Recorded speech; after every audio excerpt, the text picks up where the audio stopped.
Difference इतना है कि अपने को प्रोसेस अकाउंट के साथ उसका स्टॉक अकाउंट भी बनाना पड़ेगा। तो मैं क्वेश्चन रीड करती हूँ। Vasant Industrial Limited manufacture a product which passes through 3 consecutive processes wise, process A, B and C. The following figures have been taken from its books for the year ended 31st March 2014. तो इसमें 3 processes है A, B, C। तो number of unit introduced मतलब ये अपने लिए input हुआ, और number of units introduced of raw material units में दिया है, और rate per unit of raw material introduced मतलब ये रेट है इनपुट का। तो ये हुआ प्रोसेस ए का एंड प्रोसेस बी सी तीनों का है। तो इनपुट तो प्रोसेस ए का दिया है। तो बाकी ये जो है output during the year units मतलब ये एक्चुअल आउटपुट हुआ। Process stock as on 31st March 2014 as on 31st March 2013। जो ये 13 है ये अपने लिए ओपनिंग स्टॉक हुआ, और ये 14 है अपने लिए क्लोजिंग स्टॉक हुआ। तो स्टॉक वाला सब में ओपनिंग और क्लोजिंग दोनों भी दिया रहेगा। ओपनिंग स्टॉक का रेट यहाँ पे दिया रहेगा, देखो value of opening stock per unit मतलब ये रेट जो है ओपनिंग स्टॉक का ये क्वेश्चन में दिया रहेगा। बट क्लोजिंग स्टॉक का रेट अपने को सीपीयू पे लेना है। जो सीपीयू अपन फाइंड आउट करेंगे डेबिट माइनस क्रेडिट करके, तो वो सीपीयू क्लोजिंग स्टॉक के लिए लेना है। ओपनिंग स्टॉक का रेट दिया रहेगा। फिर indirect material, direct wages, manufacturing overheads, ये तीनों भी स्टेप नंबर 2 का एक्सपेंसेस है। फिर नॉर्मल लॉस परसेंटेज दिया है, और स्क्रैप वैल्यू पर यूनिट मतलब ये स्क्रैप लॉस है उसका परसेंटेज है, रेट है। Closing stock of each process is valued at cost और ऑफ कंसर्न प्रोसेसेस मतलब ये जो है सीपीयू पे लेना है क्लोजिंग स्टॉक बता रहे। Prepare process accounts and process stock account, तो अपने को प्रोसेस अकाउंट भी बनाना है, उसका स्टॉक अकाउंट भी बनाना है। तो ये वाला सब में पूरा 3 प्रोसेसेस है, तो उसका 3 स्टॉक अकाउंट भी आएगा। तो फॉर्मेट यही रहेगा सेम। तो ये पहला रहेगा प्रोसेस ए अकाउंट, तो ये रहेगा उसका stock account, process A stock account, और ये रहेगा प्रोसेस बी अकाउंट,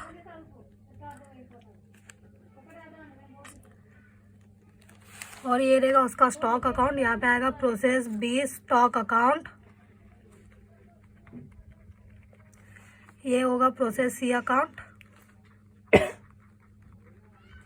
और ये होगा प्रोसेस सी स्टॉक अकाउंट। तो अपने को हर एक प्रोसेस का उसका स्टॉक अकाउंट भी बनाना पड़ेगा। और जो नॉर्मल सम था उसके अंदर जो आउटपुट था डायरेक्ट नेक्स्ट प्रोसेस में जाता था, बट ये वाला सम में जो आउटपुट रहेगा वो पहला स्टॉक अकाउंट में जाएगा, उसके बाद नेक्स्ट प्रोसेस में जाएगा। तो स्टॉक अकाउंट में ज़्यादा एलिमेंट नहीं आता है, स्टॉक अकाउंट में सिर्फ और सिर्फ 4 एलिमेंट आएगा। तो अपन कंफ्यूज ना होने के लिए पहले लिख के रखेंगे। स्टॉक अकाउंट में पहला ओपनिंग स्टॉक आएगा डेबिट में, और क्रेडिट में आएगा बाय क्लोजिंग स्टॉक। तो सब प्रोसेस में पहला ये रहेगा ही रहेगा ओपनिंग स्टॉक और क्लोजिंग स्टॉक। और जो इधर का इनपुट रहेगा इधर ट्रांसफर होएगा, तो इसमें नीचे आएगा ट्रांसफर वाला। तो पहला जो है स्टेप सेम फॉलो करेंगे। तो पहला स्टेप है इनपुट का, तो टू इनपुट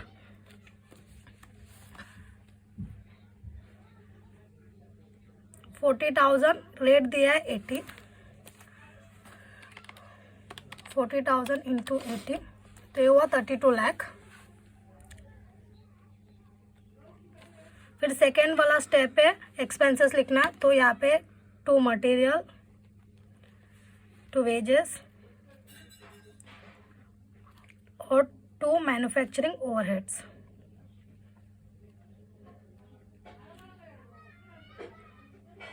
तो प्रोसेस ए का इनडायरेक्ट मटेरियल है 5,20,000,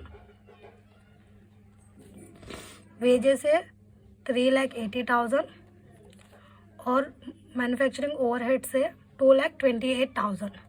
ये हो गया इधर से इधर तक स्टेप नंबर 2, और ये स्टेप नंबर 1।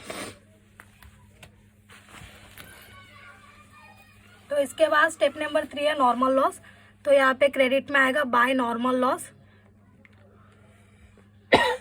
नॉर्मल लॉस में आएगा स्क्रैप लॉस। स्क्रैप लॉस का परसेंटेज दिया है 10%। तो इनपुट पे 10% लेंगे, तो 40,000 का 10%, तो ये हुआ 4,000। और स्क्रैप का रेट दिया है इसमें 20 पर यूनिट, तो ये हुआ 4,000 इंटू 20, 80,000। ये हो गया स्टेप नंबर 3। अभी स्टेप नंबर 4 है अपना सीपीयू फाइंड आउट करने के लिए, तो ये सेम रहेगा स्टेप नंबर 4 भी। तो मैं यहाँ पे कैलकुलेशन करती हूँ।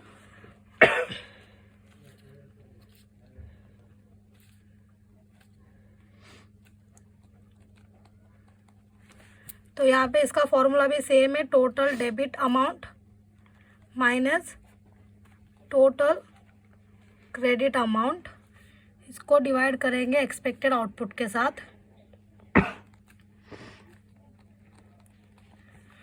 अभी एक्सपेक्टेड आउटपुट के लिए भी अपने को कैलकुलेशन करना है, तो यहाँ पे मैं करती हूँ calculation of expected output. Expected output हमेशा यूनिट्स में रहेगा। तो इसका पहला इनपुट लिखेंगे, इनपुट में से लेस करेंगे नॉर्मल लॉस, तो अपने को मिल जाएगा एक्सपेक्टेड अमाउंट, एक्सपेक्टेड आउटपुट। तो इसको कंपेयर करेंगे एक्चुअल आउटपुट के साथ, अपने को एबनॉर्मल लॉस या एबनॉर्मल गेन पता चलेगा। तो ये वाला सब में अपने को पहला एक्सपेक्टेड आउटपुट चाहिए, इसलिए इसका इनपुट लिखते हैं। प्रोसेस ए का इनपुट है 40,000, उसमें से लेस करेंगे 4,000 नॉर्मल लॉस का, तो अपने को मिलेगा 36,000। तो ये एक्सपेक्टेड आउटपुट है और इसका एक्चुअल आउटपुट भी 36,000 है। मतलब इसमें एबनॉर्मल लॉस भी नहीं हुआ, एबनॉर्मल गेन भी नहीं हुआ, मतलब नो प्रॉफिट नो लॉस। तो अभी डेबिट का टोटल लिखेंगे पहला 32 लाख प्लस 5,20,000, 3,80,000, 2,28,000। तो ये डेबिट का टोटल हुआ 43,28,000। इसमें से लेस करेंगे क्रेडिट का टोटल है 80,000 और इसको डिवाइड करेंगे एक्सपेक्टेड आउटपुट 36,000। तो अपने को सीपीयू मिल जाएगा माइनस 80,000 डिवाइडेड बाय 36,000। तो ये 118 इसका सीपीयू हुआ प्रोसेस ए का। तो यहाँ पे एबनॉर्मल लॉस एबनॉर्मल गेन दोनों भी नहीं हुआ, इसलिए इसका स्टेप नंबर 5 नहीं रहेगा, डायरेक्ट स्टेप नंबर 6 क्लोजिंग करेंगे। तो क्लोजिंग में आएगा सेम 40,000 माइनस 4,000 हुआ 36,000 और इसका टोटल हुआ 43,28,000। 43,28,000 इसको लेस करेंगे तो यहाँ पे आया 43,28,000 में से क्रेडिट का 80,000 लेस करेंगे तो आएगा 42,48,000। तो इसको डिवाइड करके क्रॉस चेक करेंगे यूनिट्स के साथ, तो आया 118 रेट। तो ये जो आउटपुट हुआ है बाय आउटपुट ट्रांसफ़र करेंगे किधर, इसका स्टॉक अकाउंट में, नेक्स्ट प्रोसेस में नहीं जाएगा। तो by output transfer to process A stock account, जो प्रोसेस है उसका ही स्टॉक अकाउंट में जाएगा। मतलब इसका इधर आएगा 2, इधर जो क्रेडिट में इधर आके डेबिट में आएगा 2 ट्रांसफर्ड फ्रॉम प्रोसेस ए। तो जो यूनिट है सेम यूनिट आएगा 36,118, 42,48,000 अमाउंट आएगा सेम। तो अभी इसका ओपनिंग स्टॉक क्वेश्चन में से देख के लिखेंगे अपन। जो 31 मार्च 2013 का है तो ये ओपनिंग स्टॉक है। तो ओपनिंग स्टॉक है 7,000 यूनिट्स और इसका रेट है 112। तो मल्टीप्लाई करके अमाउंट निकालेंगे 7,000 इंटू 112, तो ये आया 7,84,000। क्लोजिंग स्टॉक इसमें दिया है 3,000 यूनिट्स और इसका रेट हमेशा सीपीयू पे लेना है। अपना सीपीयू है 118, तो इसको मल्टीप्लाई करके अमाउंट निकालेंगे 3,000 इंटू 118, तो ये आया 3,54,000। तो इतना ही है। अभी इसका क्लोजिंग करेंगे, प्रोसेस अकाउंट में सिर्फ इतना ही आएगा। तो इसका क्लोजिंग में इसका टोटल लेंगे यूनिट्स का 36,000 प्लस 7,000, तो यह 43,000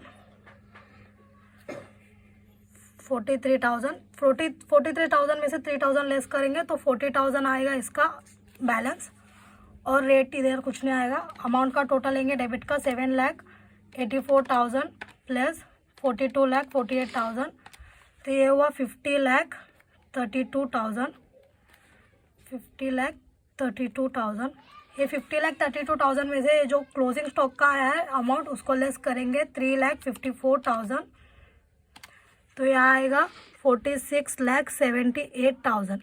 तो इसका रेट न्यू आएगा, हमेशा याद रखो। इसका जो रेट आएगा उसको यूनिट्स के साथ डिवाइड करेंगे तो इसका न्यू रेट निकलेगा। तो न्यू रेट को कंसीडर करने का, तो इसको डिवाइड करेंगे यूनिट से 40,000, तो अपने को रेट आया 116.95।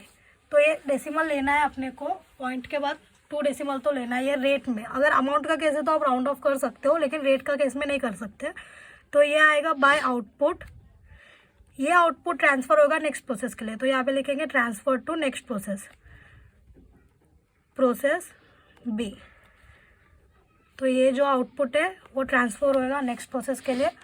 तो यहाँ पे आएगा टू इनपुट, स्टेप नंबर 1 है इनपुट, तो इधर जो ट्रांसफ़र होता है वो इधर इनपुट हो जाएगा। तो 40,000 रेट है 116.95 और अमाउंट है 46,78,000। तो ये हो गया स्टेप नंबर 1। स्टेप नंबर 2 है expenses, to material, to wages, to manufacturing overheads,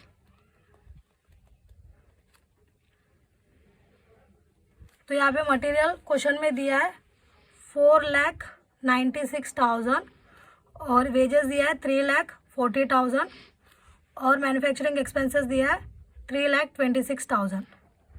तो ये हो गया स्टेप नंबर 2, ये स्टेप नंबर 1 हो गया। अभी स्टेप नंबर 3 है नॉर्मल लॉस। नॉर्मल लॉस हमेशा क्रेडिट साइड में आएगा by normal loss. Normal loss में स्क्रैप लॉस आएगा।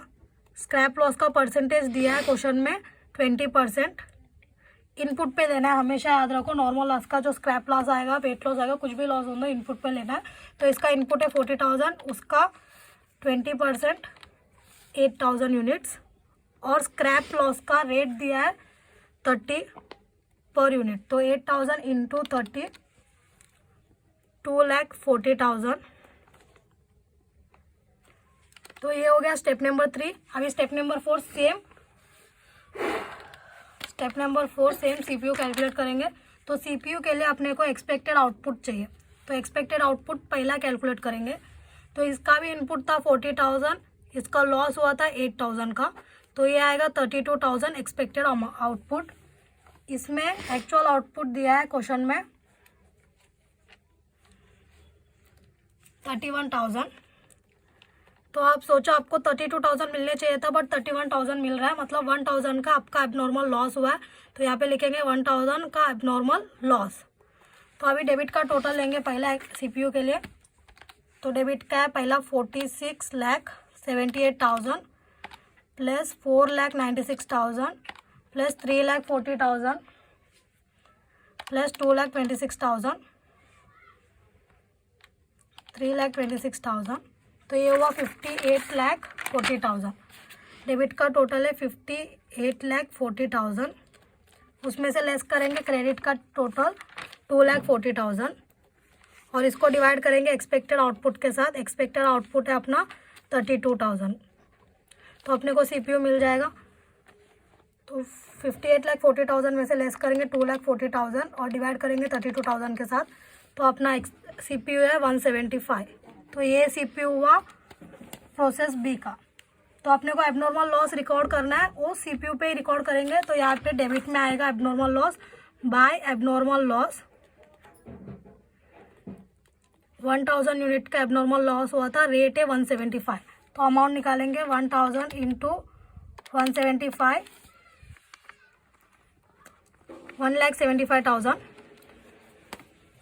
तो यहाँ पे स्टेप नंबर 5 भी हो गया। अभी स्टेप नंबर 6 क्लोजिंग है, तो अभी क्लोजिंग करते हैं।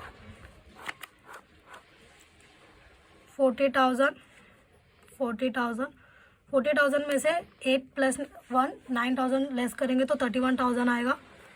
रेट को तो कंसिडर नहीं करना। और इसका टोटल हमने ऑलरेडी किया था सीपीयू के टाइम पे 58,40,000 58,40,000 58,40,000 58,40,000 में से जो क्रेडिट का है दोनों भी लेस करेंगे 2,40,000 और 1,75,000। तो ये आया 54,25,000। तो अपने को रेट क्रॉस चेक करना है यूनिट के साथ डिवाइड करके, तो 175 आएगा। तो ये हो गया output by output transfer to, यहाँ पे नेक्स्ट प्रोसेस नहीं आएगा, इसका स्टॉक अकाउंट आएगा, यहाँ पे आएगा transfer to process B stock account. तो कभी आप भूल ना जाए इसलिए पहले से आपको लिख के रखना है टू ओपनिंग स्टॉक। ओपनिंग को दो प्रोसेस सॉल्व किया तो समझ में आ गया रहेगा कौन सा स्टेप से, जो फिक्स स्टेप है वो उसको पहले से लिख के रखो। और अभी जो प्रोसेस बी अकाउंट का जो आउटपुट है उसको स्टॉक में ट्रांसफ़र करेंगे, तो ये आएगा to transferred from process B, तो सेम यूनिट आएगा 31,175, 54,25,000। और ओपनिंग स्टॉक क्लोजिंग स्टॉक इसके लिए लिख के रखा क्योंकि कंफ्यूज नहीं होने चाहिए और भूल नहीं जाने चाहिए, सब लोग भूल जाते हैं हर बार। तो ओपनिंग स्टॉक का यूनिट दिया है इसमें प्रोसेस बी का 8,000 और रेट दिया है 172, तो इसको मल्टीप्लाई करके अमाउंट निकालेंगे 13,76,000।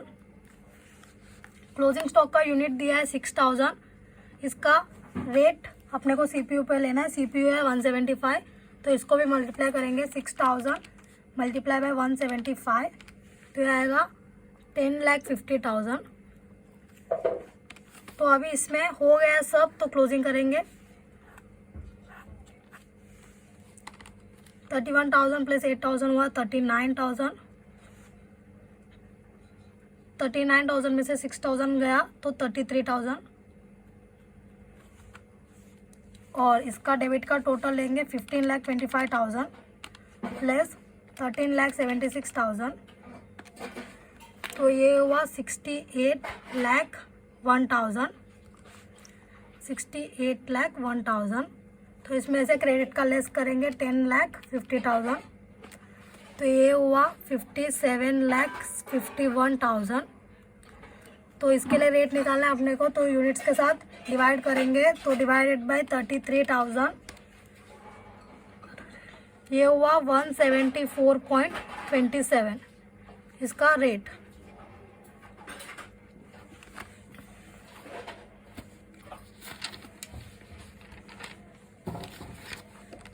तो यहाँ पे बाय आउटपुट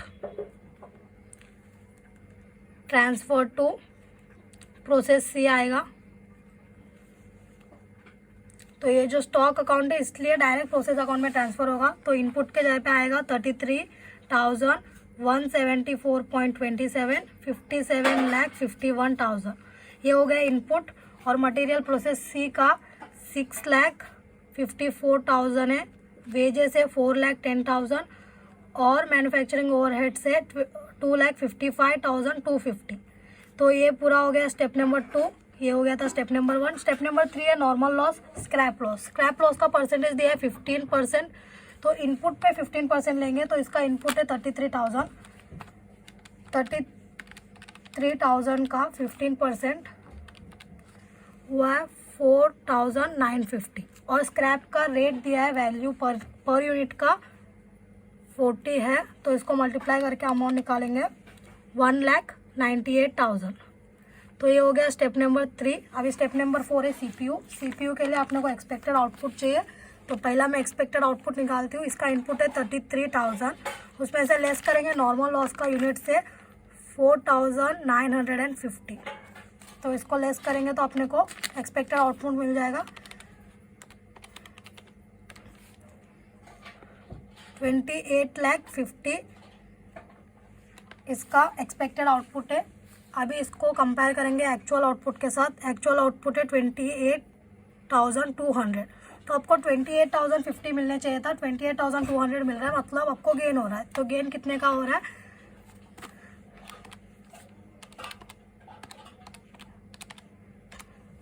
150, तो ये हुआ एबनॉर्मल गेन। इसको भी रिकॉर्ड करेंगे सीपीयू पे। तो सीपीयू के लिए अपने को पहला डेबिट का टोटल लेना है 57,51,000 प्लस 6,54,000 प्लस 4,10,000 प्लस 2,55,250। तो डेबिट का टोटल हुआ 70,70,250, उसमें से लेस करेंगे क्रेडिट का 1,98,000,